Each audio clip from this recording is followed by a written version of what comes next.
What's happening, people? It's your girl, Nai, and welcome to another episode of the Tears and Laughter podcast. The podcast that's going to bring you joy, good vibes. It might make you laugh, it might make you cry, but rest assured you're going to have an amazing time being here. I am super excited. As you know, my co-host Portia has had to take a step back due to unfortunate circumstances, but please go and show her love, and rest assured she will be back. And we love her, we miss her, but your girl Nai here, me, myself, and I'm going to be holding this down for you. And I'm super excited because I have someone, and I'm going to be real because I feel like I've got to know you now as a person, but before I even knew you as a person, I saw this person and I was like, I'm so inspired by you and what you do. And now as I've got to know you even more, you really, and this is real, I said this to you off camera as well, you really inspire me. Like, I can't think of another synonym for the inspire, and I wish I could. But I have the founder, the creative, the owner, Black businesswoman, Tamara Burton-Campbell. That's right, government name on there. Way. And I'm lucky to say a good friend of mine. Absolutely. Tamara, it's so good to have you here. It's good to be here, and it's good to be in Haven Talk Studios as well, because honestly, first time we're doing it here as well. Yeah, honestly, it's a really good studio, and black. I love a black-owned, a woman black-owned. I love that. Yeah, I do love that. So yeah, you look amazing. By the way, obviously, I was saying off camera, I'm really grateful that you came today because obviously you had a really massive day yesterday. Yeah. So if I was just to strip it back for all the listeners that are listening in.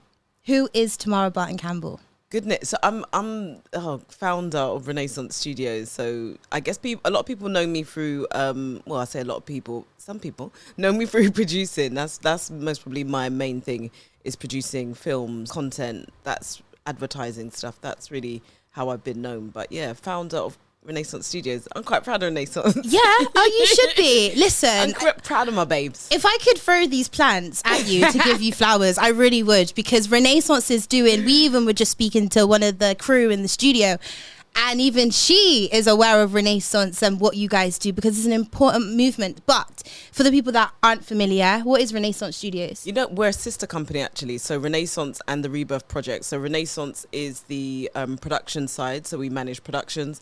And then the Rebirth is where we more educational. So we teach people how to get into film and television. So whether it's your emerging talent or whether you're returning to television, we give you the tools in which it needs to navigate the industry. Tell me a bit about what life was like growing up, because obviously you've now become this person, this entrepreneur.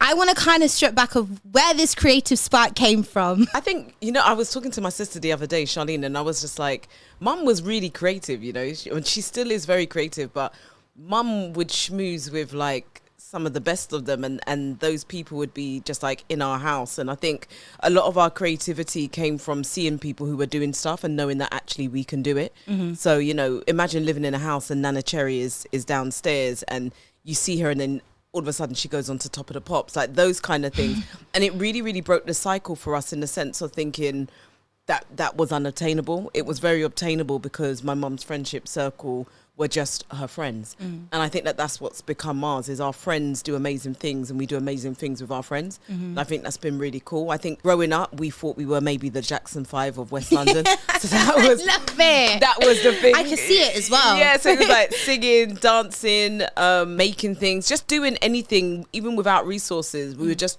creative kids. That was the kind of thing we did. Mum would make breakfast for the whole street on a weekend and everybody on the street would come down. That was in West Kensington. So she would do that quite a bit. And I think community, family, being creative became a big part of what we do. And when I look at Renaissance, community is a big part of what I do. Renaissance isn't about me. Renaissance is about my team. It's about how we make transformative experiences. And I think it became unintentional and I guess maybe more subconscious, but it's really intentional. We know that creativity can make a big change, specifically with people who come from hard to reach or difficult backgrounds. I can relate to some of those things as well. So I feel like creativity, or the access to creativity, has been really, it's been shrunk. Not everybody's been able to have that access. And when you're based in somewhere like Brixton, you're like, gosh, if you learn a couple of things, I think that would help you to get to the next level. And sometimes opportunities aren't available to the most creative. I think Brixton has some seriously creative people who don't have the opportunities, but it also has a lot of people within the industry who've done some great things, who've been from Lambeth or South London. And I think we just need to raise that bar a bit more. And that's what Renaissance is about, you know? And that's what you are doing. You know? And you touched on so amazing. I love it. And a person that, not just a pretty face, this one. And I think it's beautiful, actually, hearing that story of your mum cooking for the community. And obviously you talk a lot about your sisters as well. Describe your relationship with your sisters, because I see it on the outside and it's like, it's a sisterhood. Yeah. But how would you describe your relationship with your sisters? You know what? I think within the workspace, so Charlene is my older sister and I work with her. So she's the head of our development. Kyra works with us. She does coordinating, but she also heads what we do in the Rebirth project. And then our sister Serene does a lot of casting as well. So she did the casting for like the dating pool, and she's gone on to do some even more amazing stuff. But I think we all have this vision of making it. Yeah. You know, and what does that look like for us? Like being successful for ourselves. And it really does look like being disciplined and making a change within the world that we want to see. I think us working together, it's been really, really good. I couldn't really work with anybody else in that sense. Like, I feel like my highs and my lows being around my sisters has been really positive for me in that sense. And when we're making buck, hey, yes. Why do you not want to do that with your sisters? Why do you not want to do that with your family? You know, I think that's really important. My uncle, who unfortunately passed away this year, Uncle Simon, he was a really big part of what we did as well. Like, he would build our sets in the studio. He would paint. There's so many things that even he would do for us. He did the Film and Chill, which is our film screening section, which Charlene and Kelechi manage. All these things, you know, that comes from family. You know, he was a big champion in the things that we did. So I couldn't really see myself excluding my family from what it is that I do. But I would also say Renaissance was never intentionally built up for my family in that sense. But I love the way that has happened. You know, it's been amazing. It's given Blackhampton. It's given, you know. It is. It is. Is there ever a point, Tamara, that when you are working with your sisters that you sometimes ever feel like, oh, this is too much? Because you know they always say about business and friendship, or business and family can either go or it can go. And, you know, you work in a very tough, fast-paced, deadline environment. So it can't always be, you know, sunshine, rainbows and all that good stuff. How do they put up with me? I think that's really it. How are you guys putting up with me? Because I know my processes are quite stringent. I know how I am when I have a vision. You know, I creatively direct what we do at Renaissance. So for me, I think, how do you guys put up with me more so than anything? But I do think our openness and honesty is really important. And I ensure that we have a lot of dialogue, a lot of conversation, even when I want to have it or not. And I feel like that's a big part of my leadership. You know, it's talking, it's making sure that everybody feels like they're still a part of the team, or they're still, you know, included. And it doesn't always go like that. I'm not even gonna it doesn't always go like that. If I get cussed, I get cussed. Because, you know, she's still the older sis, isn't it? Once I step across out of the building, out of the pressure, she said, what's that you were saying to me about? Who you talking to? Exactly. But I think it's about having the respect that we all need within our spaces. And I think once you get that right and you have an open dialogue for conversation, it's good, you know, it is good. Yeah. You guys are successful. You have done some amazing things, and we're going to name drop some of them because we need to. We need to. No, because it's too much. It's too much. I'm getting passionate now. But would you say that working with your sisters actually brings your bond closer and has made you stronger? 100%. You know, I think seeing my sisters more is even better, because I think we all were in different spaces as well. Like, I was South, my sisters are in West London, but now intentionally having to see each other is also good. And I think when you see people more, like you said at the top of the conversation, the bond grows. So yeah, I think one of our projects that I love is Sickle Cell Diaries. Our sister Kyra has sickle cell. So being able to have a company that really champions the things that mean a lot to us is really important. So Kyra, even right now, Kyra was in hospital the last 4 weeks. She was in the high dependency unit, you know, and you think about her doing that and then coming out of hospital and then, you know, coming on to set. or for example, yesterday being a part of the Lisa Maffia launch. Ooh, we'll get into that. I just think that that's amazing to be able to see, because I don't think anybody is more passionate about my sisters than our sister. Do you know what I mean? Than one of the other sisters. I just feel like that's the case. And I think if you create a platform, you're each other's. Sorry to cut you, but you are each other's cheerleaders, and you see it. I've had the pleasure of being able to see it. You really are. You know, that's who I grew up with. Yeah. Do you know what I mean? That's my sisters. You know what I mean? So for me, if I'm gonna do something, I 100% I'm gonna be opening the door for my sisters, and likewise. You know, when they're doing stuff, they open the door for me as well. A lot of stuff I've done, my sister Charlene's been at BBC and said, oh, actually, my sister can do it. Or Kyra said, oh, come, let my sister do it. Or Serene. All of those things, my sisters have definitely said, let's do it. So I just see how, and you know, and there's more brothers and there's more sisters. And, you know, and Jamaican family, guys. 100%. Come on, listen, we all in it. And they're just as creative. If you're Jamaican, you know. You know. So for me, I'm just like, I just think that that's the way to go. I think more people should do it, irrespective of how they may feel things can be. But I feel like then what you're saying is, there are some conversations that need to be had with your siblings that maybe you're avoiding. And actually, if you had some of those conversations, they might just be some of the best people to work with. I love that. That is such a gem. I knew you was going to drop gems, but you're dropping gems so early on. Boom. So let's talk about your catalogue, because I feel like, before we talk about the catalogue, I want to actually talk about the transition, because one of the big things that we always see online is that stigma about working in a 9-to-5. Obviously, you're an entrepreneur. You've been an entrepreneur. How long are we saying now? Ooh, I think maybe around 16, maybe plus years. It could be a bit long more. time. Telling my age, but yeah, that's all right then. You'd never guess. You already know that. But it's fine if you care. But I feel like, did you find it quite a hard adjustment? Transition. First of all, were you in? I'm just assuming that you were in a 9-to-5 and then you transitioned into your own thing. Tell us a bit about that. Yeah, I think I feel like when I transitioned into my career more professionally, I was in a 9-to-5. Yeah. So my entrance into television was when I was 11. Mm-hmm. So that's when I went 11? Yeah. So that young. Was 100. So I said, you know, we thought we were the Jackson 5, yeah. So for real. 11. Okay, Mike. That's actually late. 11 is a teen, you know, entertainment years. So 11 was entrance into the industry. Yeah. Because we were then taught at YCTV how to make films, how to produce, how to direct, how to act, those kind of things. At such a young age. Wow. Yeah. And then I went back into retail. Okay. So then I worked my way up in retail management. So I was working, my last retail job was Phones for You, actually. So that's where I was. Okay. And then I was in a management team at Phones for You. But you know what? My team was so good at Phones for You. I have to be honest, because they even allowed me to leave early and go to like dance sessions and stuff. I feel like I am high energy. Apparently that's what my team Of course you are. I'm a high energy. I saw you in Brixton Village last night. So with that, they knew I was just creative and that retail wasn't enough to hold me. So they allowed me to do things outside of work, which then allowed me to transition into full-time work.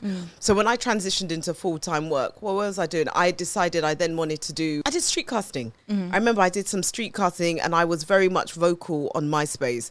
And then somebody at RDF Media reached out to me and asked me if I wanted to do some casting for one of their projects that they were working on at the time, Ladette to Lady. And literally, I just took that opportunity and ran with it. You know, I don't even think at the time I really understood the magnitude of the opportunity. But as soon as I understood it was back in television and it was back in a place where I loved, I just grabbed the ball by the horn. That's literally what I did. And I made sure that I was where I needed to be. People knew who I was. You know, and it still was quite a daunting space to be in, but I just knew this could be the thing that allowed me to do that thing that I loved when I was younger again.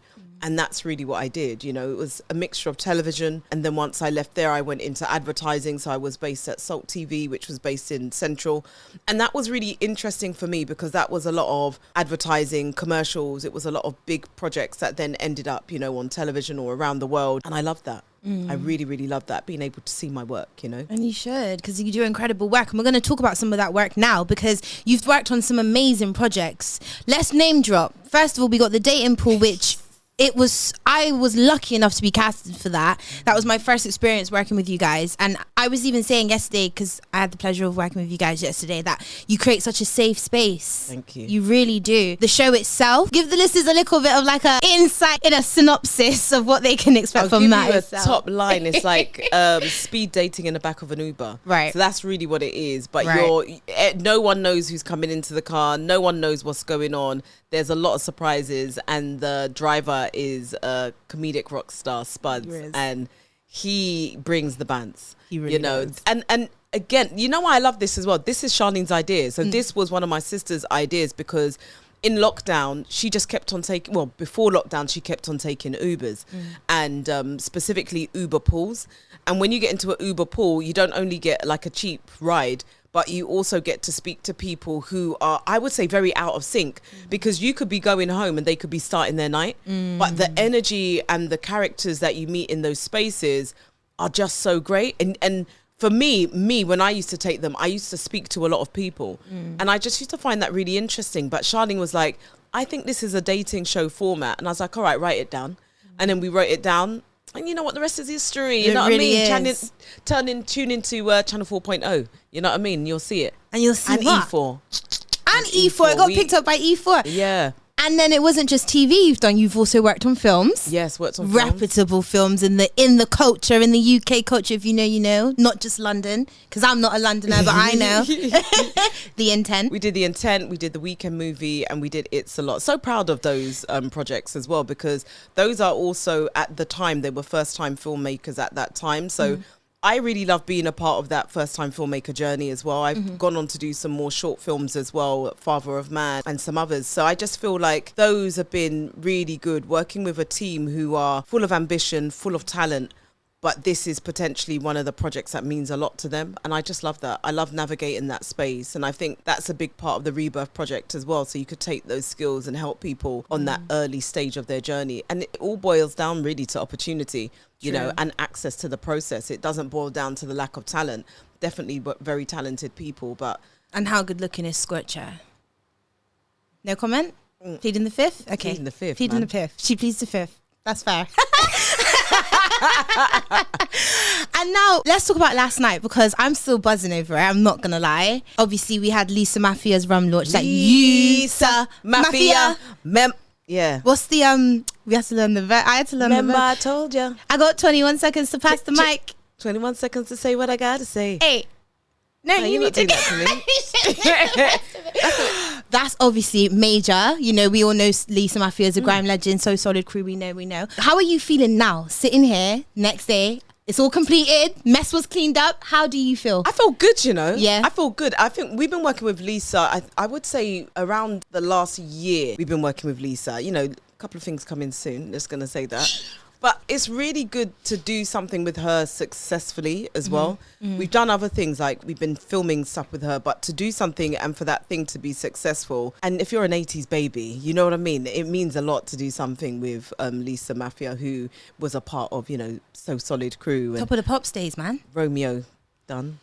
Girl, come on. It's my podcast, though. We need to talk about No, because I know we have to keep it professional, but he is gorgeous. I can't lie. I'm pleading the fifth. You know, I've got to plead the fifth. No, I know you have to plead the fifth. But like, it was just funny when I asked him what cocktail he would make, and he said a Romeo Dunn. And I was just like, you know, in the TV shows where you just have that one character that is just that guy, like that Troy Bolton, and oh no, that's like, I'm trying to think. You know, like in One Tree Hill, you got that one guy, but it's his demeanor. I thought, okay. You know what, also to see... But he's so humble. He told me, I said, you're a celebrity. He said, I'm not a celebrity. I said, you are a celebrity. He's humble. Lisa is as well. 100%. And I think working with people who are humble, but also people who understand the process as well, you know, it's hard work. You know, it's hard work being in front of the camera. It's hard work putting on a production. And I think when people are giving you your flowers, you know, it's really grateful for that. So I think when people say, or when people are humble to that, I think that really means a lot. More so than anything else, and letting it go a bit to your cranium. Do you know what I mean? But you know what, Tamara? Do you know what I have to say? What I loved about yesterday as well, it wasn't just that you were focusing on Lisa, the rum and that. You had the steel pans there. It was very much Jamaican culture on a platform. Elton Ellis's son. Girl. Come on. You were pulling all stops out of the bag, girl. Listen, but you know, also that came from Lisa as well, because she really wanted to bring the essence of the Caribbean culture. Also, it was a pre-carnival party, so we were really warming people up. And when you think about like the talent that were there, so Nina as well, Nina Rose, as well as Alton Ellis's son. So we call him Alton Ellis's son, you know, Christopher Ellis.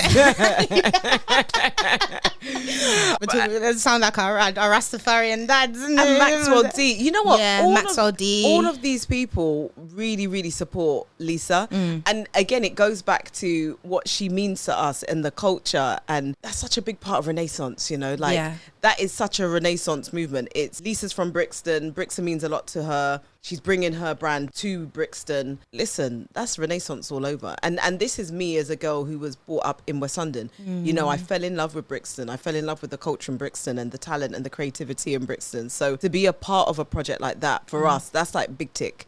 You know, and then it was a success. Everything else, I mean, we did ram it up. It was ram out, and everyone was enjoying, and it was just amazing. And we need part 2. That's all I'm gonna say. Listen, part 2 coming soon. Tamara, I want to ask, because there's so much more I can open up with you. But one of the things that I think is the biggest thing as well is how far you have come from starting it, and the way that you create a platform for everyone else and you mentor. Like I would say, I'll openly say this with my chest, I believe Tamara is one of my mentors. Yeah, 100%. Why do you adapt that? Why are you like that? And I know it sounds very, but in this industry, a lot of people don't have that mindset. But you are so for everyone. Like you just want to help. Why? Yeah, I think I see a bit of me in people. And I think I can relate to that journey. And I can look back at my life and I can see moments in my life where it would have been good if somebody just said or did or, you know, or do. And we don't always have access to that. So actually when somebody is able to say something, or if I have the opportunity to, and somebody is open to listen to what I have to say, then I am gonna say and do. And I'm quite passionate about that. I'm quite passionate about people. I'm passionate about people's careers, people's futures. I'm passionate about changing the narrative. I'm passionate about inclusivity. You know, those are things that really drive me. So when I do meet people who I think are extremely talented like yourself, I just want to know, like, what do you need? Like, do you know what I mean? Like, it's as simple as that. It's like, what do you need? Because I know that there are people I can call on who would help me in that same way, who mentor me. So for me, it's like, yeah, what do you need? And I honestly just think you're really talented, Nyamka. I think that that's something that I love the way how our friendship has blossomed as well, you know, because it's gone from you casting me, but casting, and then there being a Bristol connection, and then not only there being a Bristol connection, then you're on set, and then it was like we just got along really, really well. And then we just really loved what you was doing when you was on radio, and then it just kind of transpired. And you know, you're such a go-getter. Like the fact that you have made something work, from like coming from Bristol to come to London. Who does that, you know? But you do that, and I think that that's really important. So for me, if you were me, I would want someone to say, you know what, could you do this, or have you thought about that? And I think we could do that more. You know, we could look around us and see who we can bend down to and let them stand on our shoulder a little bit, or give a resource to, because sometimes we have a lot of stuff that we think is nothing, but actually that is something for somebody else. And I think it's amazing, and it's really, really good. I feel honoured to be on your platform, because I don't really do interviews. I know, but I was like, that's why I'm honoured that you're on here. Tomorrow, I would love to have you back when we can actually not be so rushed, because there's so much more I wanted to talk to you about. So this is part 1. Yes. But I want to ask you finally, firstly, the accolades. You've been nominated for awards as well. Come on. Can we just put that out there? Can we just name what the awards that you've been, the nominations? It's been a few. That's a bit. As I'm saying, there's been quite a few, but there are a few. And you were nominated recently as well? We were nominated quite recently for, I think it was a B Lambeth Community Awards, which I think was really, really cool, actually. That we've been nominated for a few awards, but I think the B Lambeth one means a lot to us, because again, we're in Lambeth and working with young people, because that means so much to me and my family, my sisters. Yeah, of course. You know, that means a lot to us. And what would you say is next for you and Renaissance that you can? You plead in the 5th. Do you know what? And I know she's a Libra. I ain't getting nothing out of her. So I'm going to leave it right there. Tamara, tell the people where they can find you, where they can find Renaissance. We want to support. You can find us at www.renaissance.london. And is there .london? It's not .com, is it? It really is .london. And we're in Brixton. And just, you know, come see us, man. Come find us on everything. Socials, everything. and come back for part 2. This has been a pleasure to have you here, Tamara. You. I love you. I appreciate you. And we are very lucky as a community to have you and what you're doing leading the way. We truly are. And that's make some noise for Tamara in the studio. Thank you. And big up Haven Talk Studios. Honestly, you guys big up Haven Talk Studios. I'm coming back. And that is it from me. I have been your girl, Nai. Thank you so much for listening to this episode with Tamara. There will be a part 2 because I can already hear your voices in my head that you want a part 2 with her. So there will be a part 2 coming. Make sure to like, subscribe, share, catch up on all the previous episodes on all streaming platforms, Apple Music, Spotify, Amazon, all that good stuff at Tears and Laughter Pod everywhere on socials. And I will see you in my next one. See you soon. Bye.